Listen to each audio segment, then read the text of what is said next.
This is the first meeting of 2025, and the topic for January is spiritual nourishment. Sounds very straightforward, winds up being a little complex. So the first week is about how there are causes and effects to spiritual malnourishment. And the guide analogizes this naturally to our interest in eating wholesome foods and what is best for us, getting away from processed or foods that don't nourish us past the point of sheer calories, foods that will build our bodies and build them in a healthy way rather than simply minimal sustainment. And so what he says was, if you take that much interest in your body, that's fantastic. How about your spirit?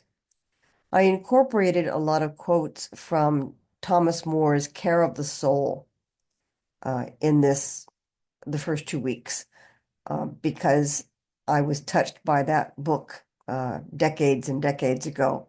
And as I was reading the lecture, that was an element that I thought was missing. Not that the guide misses anything, but it's something that I wanted to bring in. And so I balanced back and forth with quotes from Care of the Soul. Causes and effects. So the guide lists tiredness and weakness as the results of physical malnourishment. So even though you're alive, even though your tissues are being fed, there's a tiredness, there's a weakness to the tissues, a weakness to the body. Spiritually, this would show up as emotional issues, oddly enough, and a lack of inner peace. Why? Um, if we're not spiritually nourished, then our emotions, which continue just like life continues, emotions continue, grab onto things that aren't nourishing. They grab onto the equivalent of junk food. And this creates problems because these aren't wholesome and they're not nutritious for us spiritually. There's also a lack of inner peace for the same reason. Care of the soul emphasizes there's a sense of emptiness, of meaninglessness, a vague sense of depression, and also a sense of disillusionment. A little bit of, is that all there is? There's not a healthy get up and go curiosity, joy to life. It feels bereft. The other thing that happens when you're not spiritually nourishing yourself is that you allow negative influences, which was talked about in last month's topic um, on Pathwick Lecture 15, and is also talked about in Pathwick Lecture 16, this month's topic, that negative influences are around us like viruses and bacteria all the time.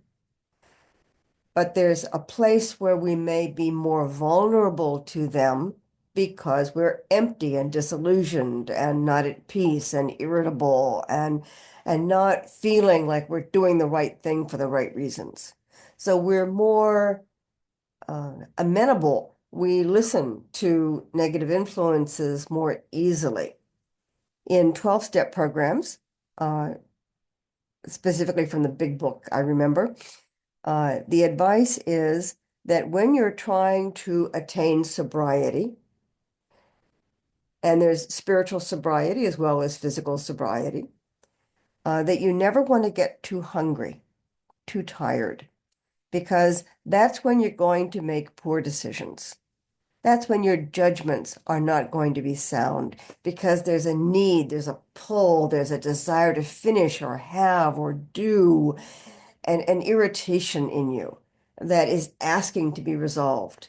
And you can be more easily influenced by substances physically, or delicious tastes and foods if food is your addiction, or romance if romance is your addiction, or negative influences if that feels exciting and it feels like it has a purpose.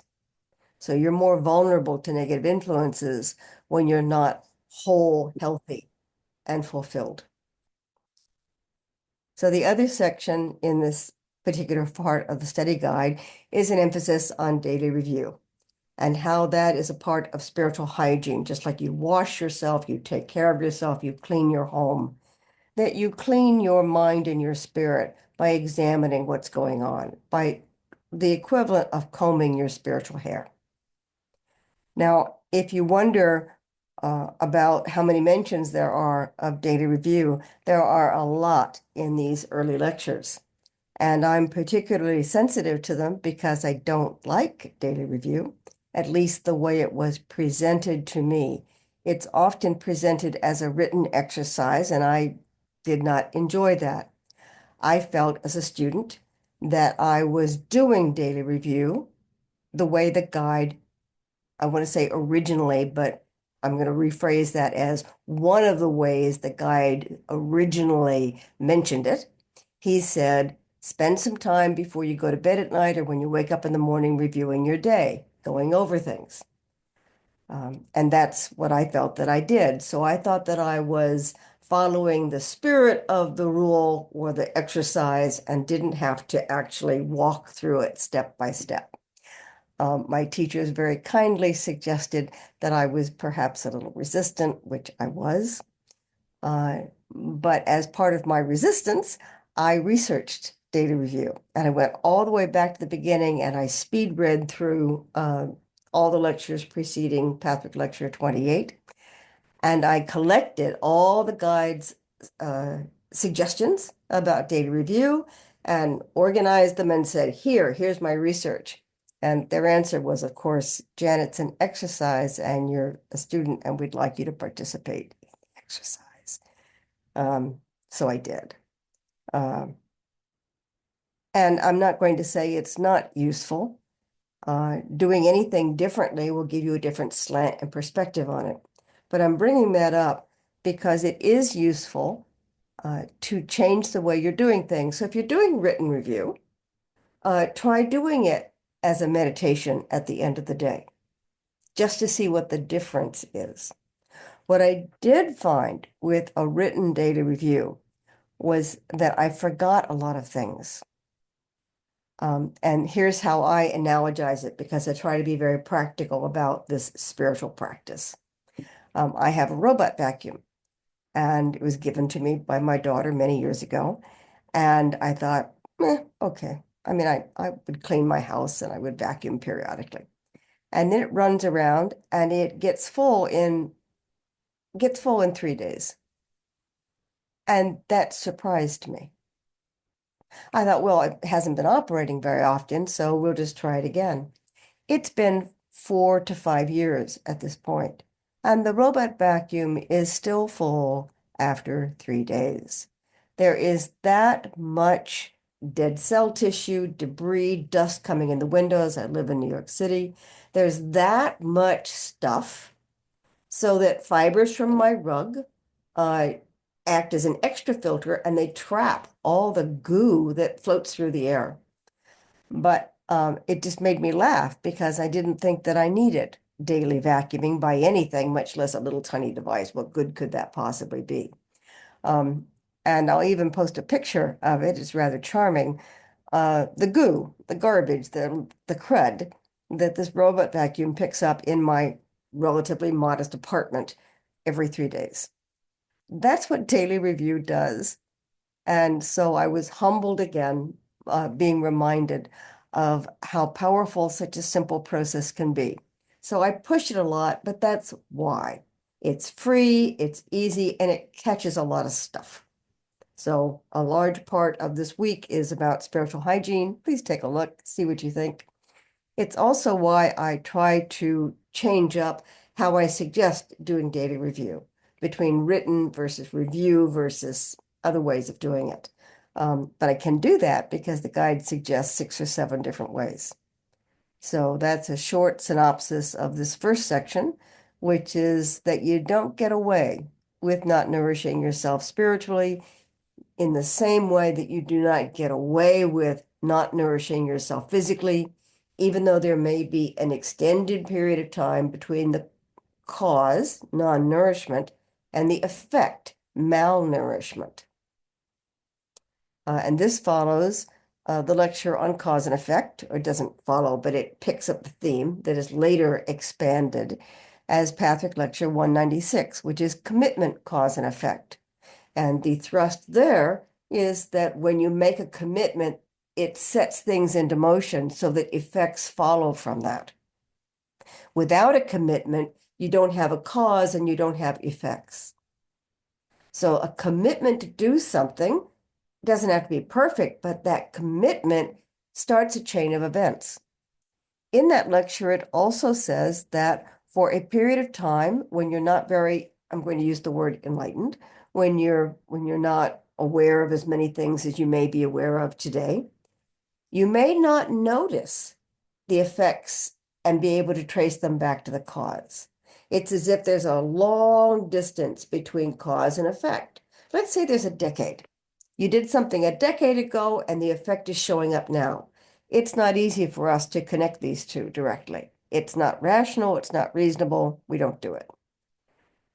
What I realized fairly quickly in this process of studying Patrick lectures was that my experience, my personal experience, was that cause and effect got closer and closer together until it was practically tit for tat.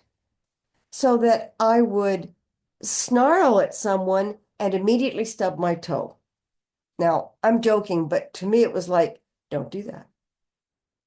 So I snarl at someone because I'm impatient or whatever, and immediately some rebound effect happens to me that is not pleasant, because snarling at someone is not a pleasant thing to do to someone. So that's how I absorbed the lecture in 196 that said that cause and effect come faster and faster so that you're no longer wondering if your good efforts have an effect, and you're no longer wondering if your negativity is going to bite you, because it does, and it does so quickly. And I appreciate that. I appreciate not being able to sweep things under the rug and pretend something didn't matter so much. I like getting smacked immediately with, yes, it did matter, and you know better, and you're not supposed to do that. I don't see this as external forces. I just see it as a little karma wheel that operates in very close proximity to my energies. So that's how I see cause and effect, this section. Spiritual hygiene, daily review is a way of realizing some of these causes and effects that are quite subtle sometimes. So be your own robot vacuum, fill up with the debris of the day, take it apart, see what matters, dump what doesn't matter, and keep the rest. And thanks for listening.